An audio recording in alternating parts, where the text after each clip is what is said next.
Good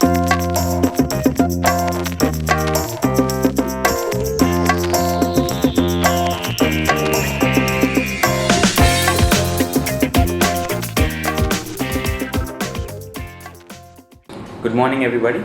Today we have with us Eric Weischaufs. I'll give you a little introduction about him. Eric started his career as a graduate student in Yale, and then he became an independent scientist and joined EMBL. In 1981, he moved to Princeton University, where he works on embryonic development of Drosophila. Eric, along with Edward Lewis and Christian Nielsen-Walhard, was awarded the Nobel Prize in Medicine in 1995 for their discoveries concerning genetic control of early embryonic development. So without further ado, let's welcome Eric Weischaufs. Hello, Professor Weischaufs. Thank you for joining us today. It's good to be here. Right. So just to start off, can you tell us something about your journey and with different phases as a student, as a researcher, and as a teacher? So, as a student, I think it's true for most students, you don't really know for sure what you want to do with your life. As a young student, I thought I wanted to be an artist. I had the opportunity to go to a science camp when I was 17 and discovered science. And I think, in a certain sense, the rest of my career has been an effort in a way to combine science with my early artistic tendencies. That's an interesting thing to say, because you could look at my career and you could say, I'm 100% a scientist and not an artist at all, but I still feel that me as a scientist I've relied heavily on visual aspects of the phenomena that we study in the lab. And it's of course true that embryos and embryonic development is a very visual process. Right. Cells move, cells change shape. The relevant things are things that you can see and that you can understand by seeing. And that's what attracts me to work on embryos. Right. You were at Notre Dame and you were at a biology major, and then you joined Harvey Bender's lab. Yeah. And those times were a little troubling, I suppose, because of the Vietnam War. Yes. Can you tell us a little about your experience in the lab and how was it? So it was important for me to, I needed money, actually, so I had to work in a lab making fly fluid and washing bottles. But that was a good experience in that it taught me something. I used to think that from textbooks that science was done by people who were very smart, who lived alone in the lab and did brilliant experiments and never talked to anyone. And what I learned from working in a lab, even though I wasn't really doing so much science, but just watching how the other scientists spent time talking to each other and discussing their experiments, I learned how social science is and how much it depends on the interactions between scientists. So that was great. At the time,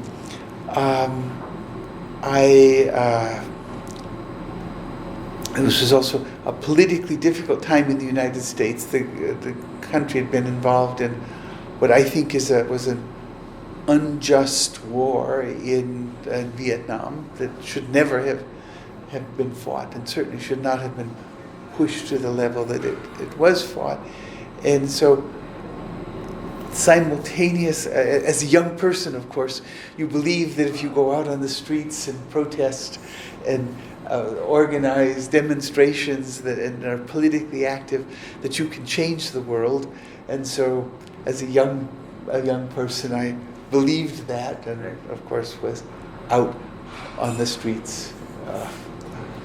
It wasn't clear to me how that was related to the science that I was doing, and it was like kind of a two-world situation. Either I was in the lab or I was out on the streets.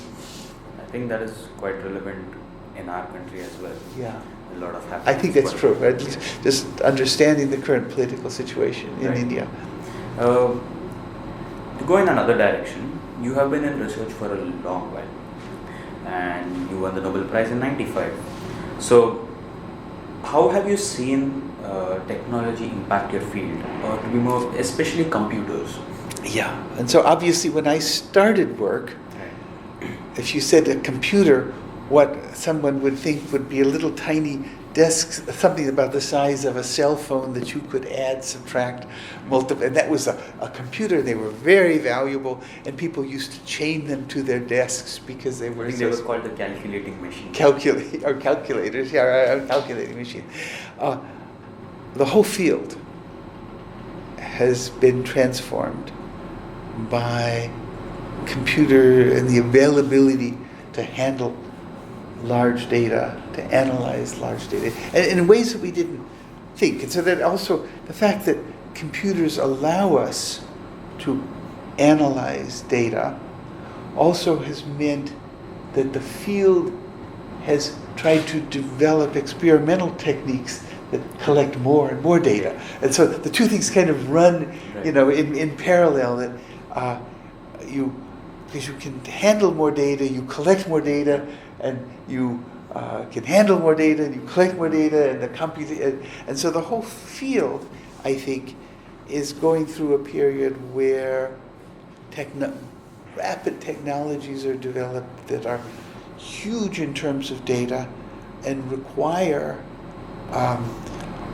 computer analyses to even recognize what's valuable in the data.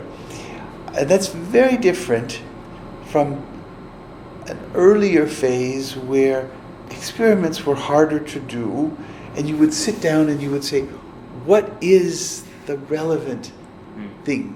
What is the question that I would like to answer? What is the specific things that I need to know to be able to answer that question? And then you do that experiment, and you do it with a control, and it's a small amount of data, but chosen data, and you get an answer to the question.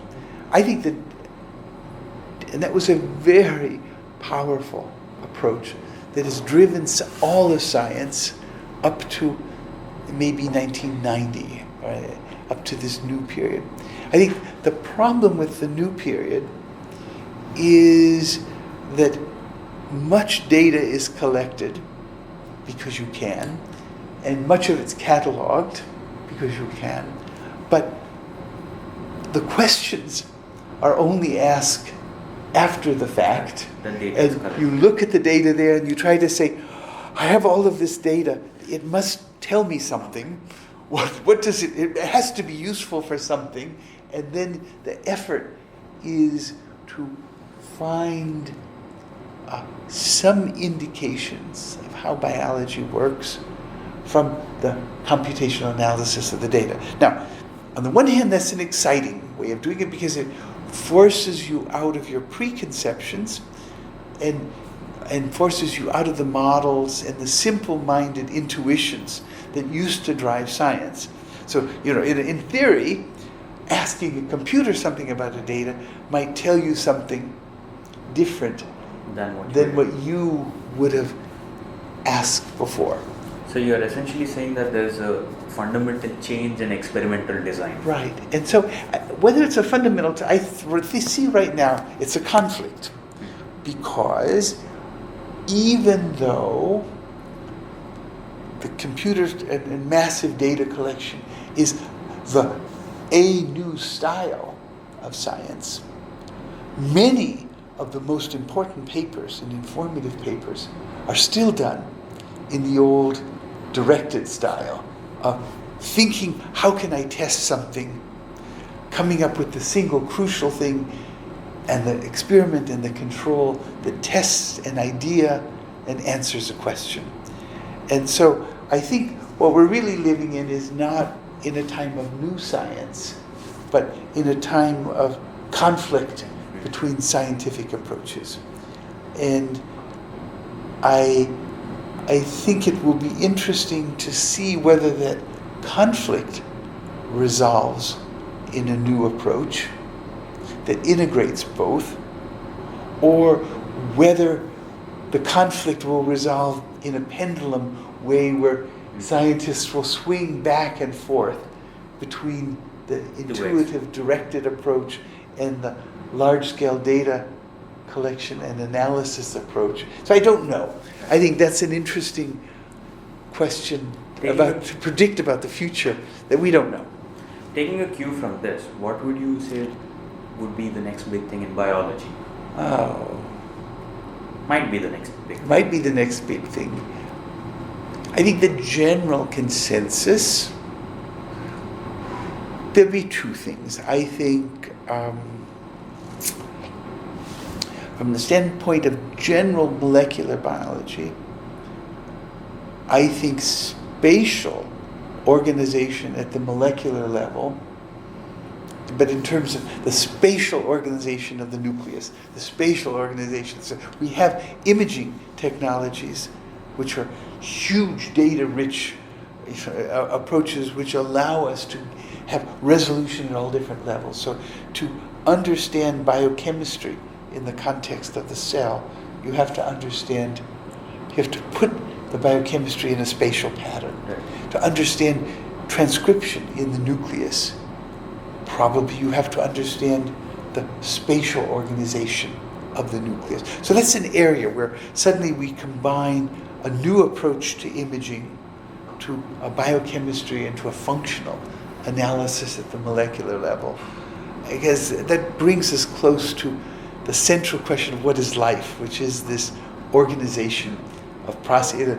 It's not molecules moving randomly, it is the spatial and temporal organization of molecules that defines how life works. And even though we understand single enzymatic processes, I think to understand life, we have to understand the spatial and temporal progressions and feedback. So I think that's something. I think in terms of areas of molecular biology, or biology in general, obviously many scientists have begun to tackle neurobiology, consciousness, learning, trying to understand it at a cellular level, trying to understand memory. So I think in terms of specific areas, that's an important one. Another important one, I think, is biomechanics, how cells move, how you change shape, how we have ideas there, but we don't have good ways of testing them. In a sense, it's probably so there was a period of time when science started, it was people doing, there was no distinction between fields. Yeah. Now, as it progressed, you started having more and more distinctions. People started going more and more technical. And now you've gone so technical that you again need to start. Right. And it is true, fields. right? If you think back to everything that I said, and all those fields, all those the questions, all those approaches involve computation.